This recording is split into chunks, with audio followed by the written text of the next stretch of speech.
Hey guys, this is Tom, and here we are about to begin the M12 Sealed Events Release Championship.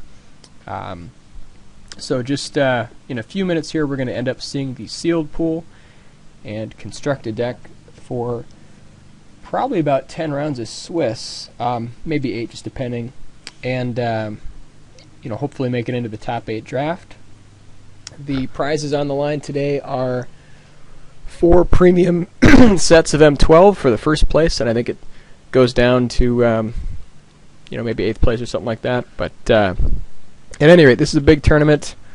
Wish me luck, and we'll start here in just a minute. Okay, here we are for deck building, and let's take a look here and see what we got. Alright, so in red we've got Shock, Fire Slinger. Looks like some nice early game with the Teller and the Pikers. Incinerate, looks good. I just try to go through the colors real quick. 2 fireballs. Okay, we're playing red for sure. That is insane. Yeah. Opening 2 fireballs is pretty nice, not gonna lie. Slaughter Cry, okay, Elemental. Let's see, what do we have? We have Adaptive Automaton for the artifacts. Thran Golem potentially. Okay. What else is strong here? A lot of times in sealed you end up playing 3 colors just because you can't find enough strength between 2 of the colors, or you have enough removal to basically make it make sense. In green we've got, let's see, the Rune Clawed Bears, Titanic Growth, okay, Companion, got Rhino, Web is always good, Troll Hide, okay.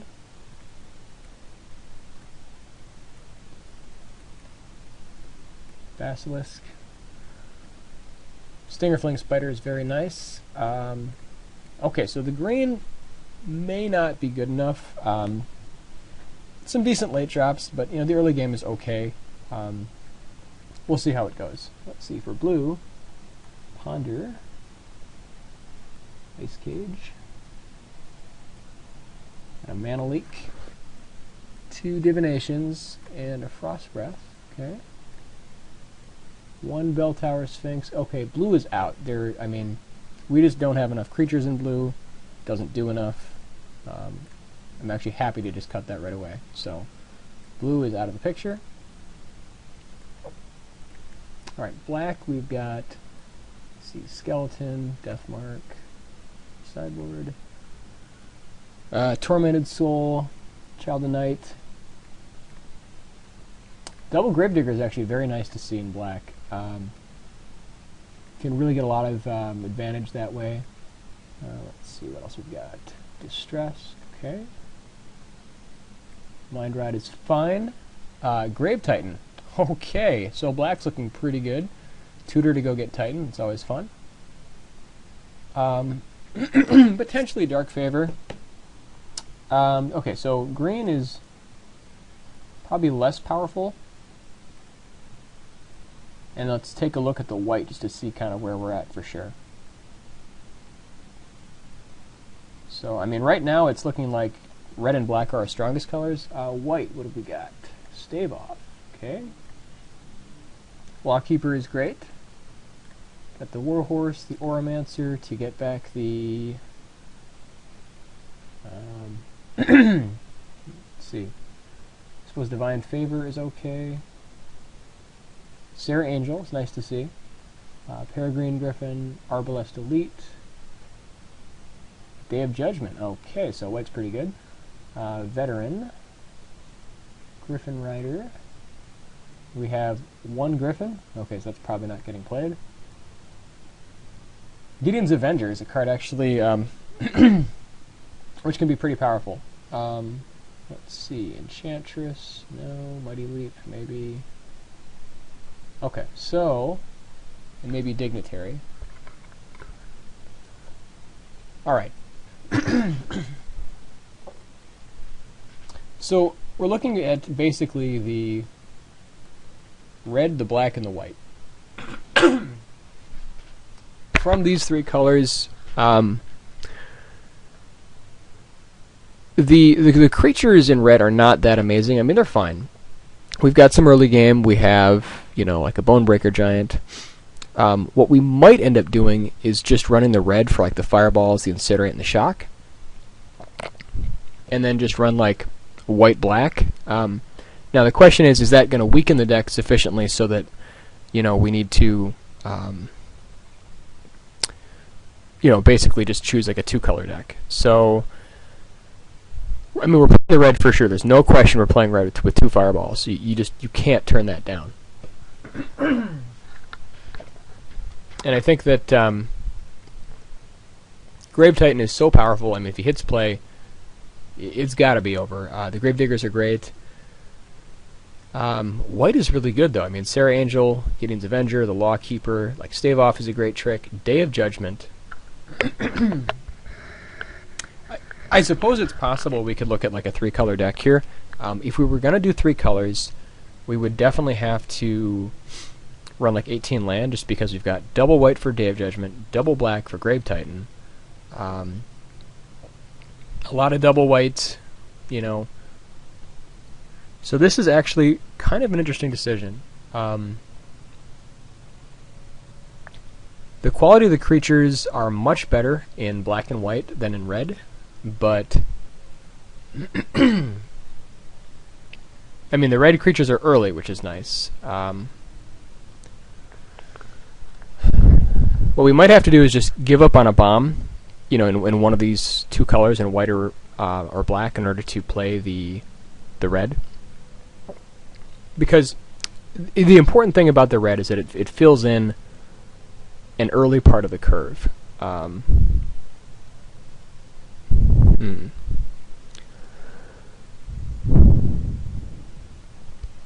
This is really tough.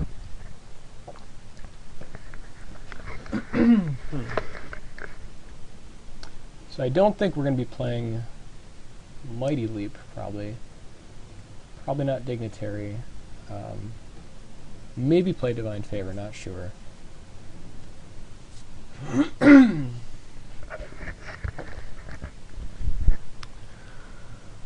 Okay. So we have 1 enchantment. Thrangalm's probably not that amazing.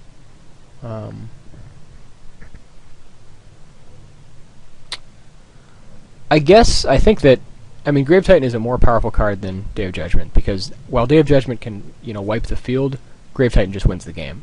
I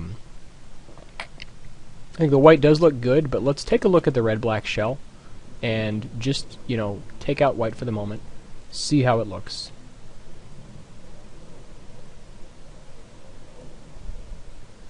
Sarah Angel is also a very nice card. So here we've got 29 playables. Okay. Thrangalm, definitely not doing that much work here. We've got Adaptive Automaton. Okay, so what are some of the cards we want to cut?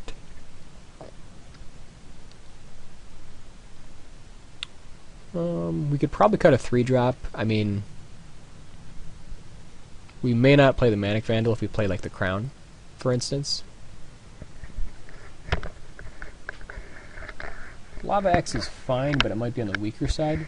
Like we have the early game with the Tunnelers and the Pikers, and then just basically hoping to drop like a Grave Titan late game. Lightning Elemental is okay, but I don't like it as much as like Blood Rage Vampire.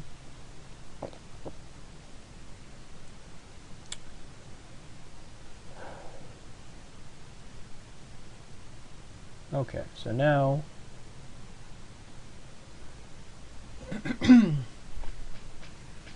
I think in this kind of deck, we're less worried about the Lava Axe, and we more just kind of want to sort of pack the ground with creatures so that we can get, some good value out of the Gravediggers, and be able to live to cast our Grave Titan. Slaughtercry, I think, does a fair amount of work in this deck just because most of our creatures are high power but low toughness. Distress is good at like taking out bombs.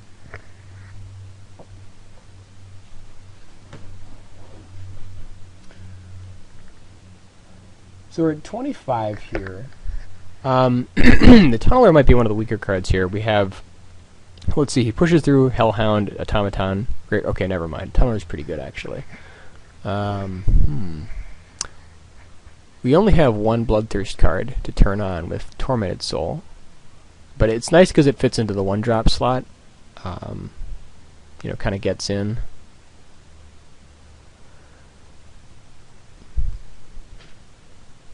I almost think that this deck might be more of a sort of control-based deck instead of a, you know, just like aggressive early game. You know, Tunneler is obviously better on the offense just because he can push through damage, you know, but at the same time, we can set up a defense with Skeleton, you know, like Crown of Empires, we can, oh, this is a better offensive card also, and then just use, you know, Fireballs to get advantage. So I'm really trying to think about what this deck wants to do. If we go with the Tormented Soul plan, I think it's going to be more aggressive. You know, maybe we can cut the...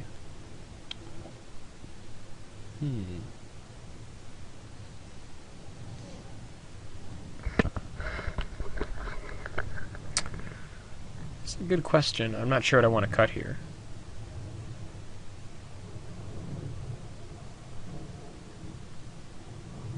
Like, we've got the Devouring Swarm, Reassembling Skeleton combo.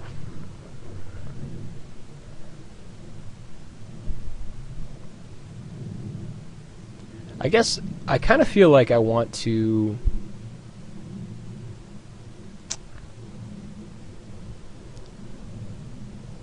maybe kind of cut Tormented Soul. I don't think it's as strong for us. I mean, we are on the aggressive plan, but, you know, Tunneler gives us unblockability. We only have one Bloodthirst creature, and he's honestly fine as a 3/1 instead of a, you know, a 4/2. There's not a whole lot of difference just because if he gets blocked. We have a vampire sub-theme for our automaton, goblin sub-theme, so that's nice. Let's see, what else? We could even name giants for like the Grave Titan or zombies for the guys he makes, so that's pretty cool. This is 24.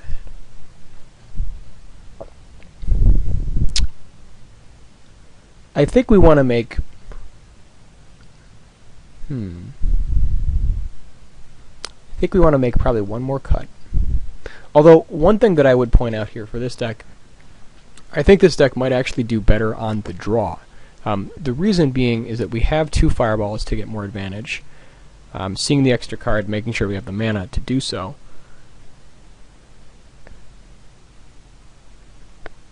I mean, cards like Tunneler become much less effective if you're playing on the draw than if you're playing on the play. But, I mean, like, Reassembling Skeleton becomes much better. I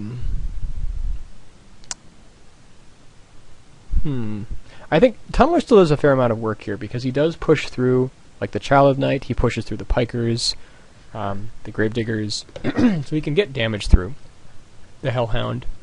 And I really don't want to go under 15 creatures.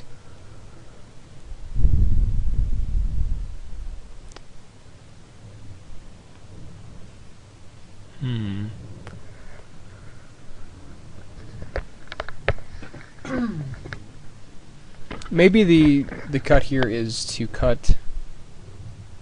We could cut like Mind Rot.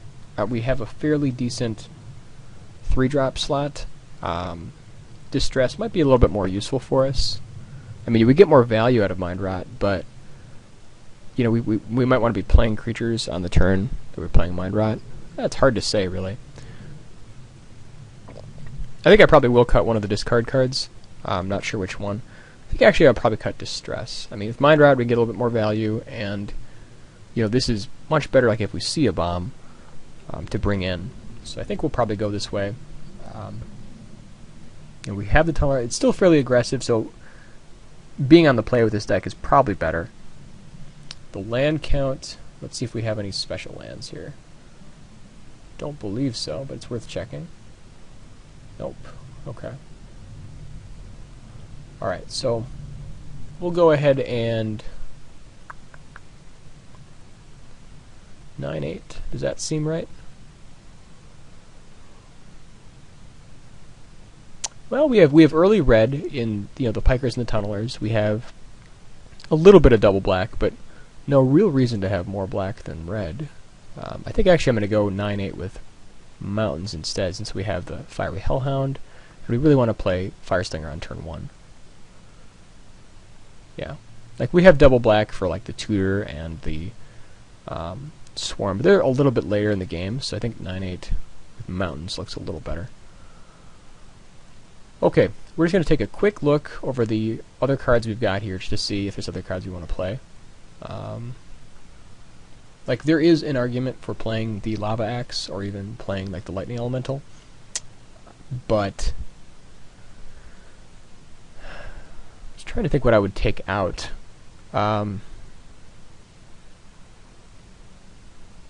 Like Crown is a nice card. I mean, Crown is good because it gives you the ability to tap down two creatures for one, powerful turn. You want to look at cards to see, how much extra mana you can be spending, later in the game. So I mean, like we'd be spending extra mana to like bring the skeleton back. Crown is an outlet for it. Not a whole lot else. I mean, I suppose we could use fire breathing, but I mean, you want to have a little bit of like a mana sink. If you can find one, just to give you a little bit more value.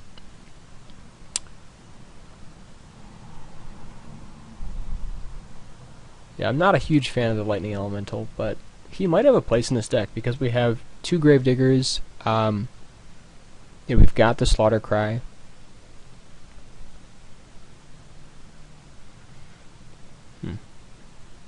Actually, I think what I'm going to do, I think I'm going to cut the slaughter cry, bring in, you could bring in the tormented soul or the lightning elemental. Like, slaughter cry is good if we're going up against like larger creatures, which certainly can be the case, but yeah, I mean if we're up like against a green deck, we can bring slaughter cry in. We don't want to play Manic Vandal without seeing a bunch of artifacts because we have a few ourselves.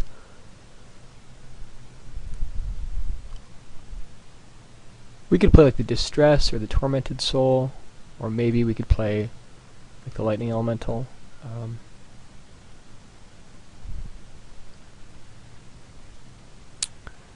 Basically, it just comes down to, are we more of like a defensive, or are we more of an aggressive deck?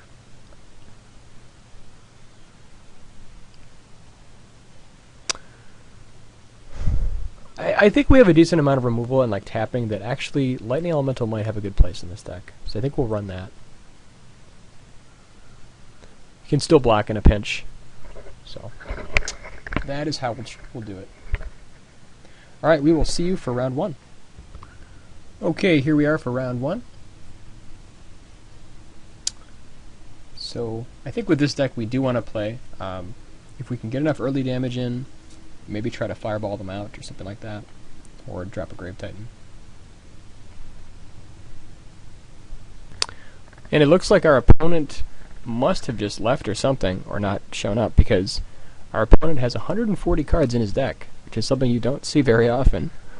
So, and has not showed up yet, so most likely they maybe forgot about the event. Who knows? So we'll see here in a few minutes. Okay, and our opponent did time out, so we will see you for round 2.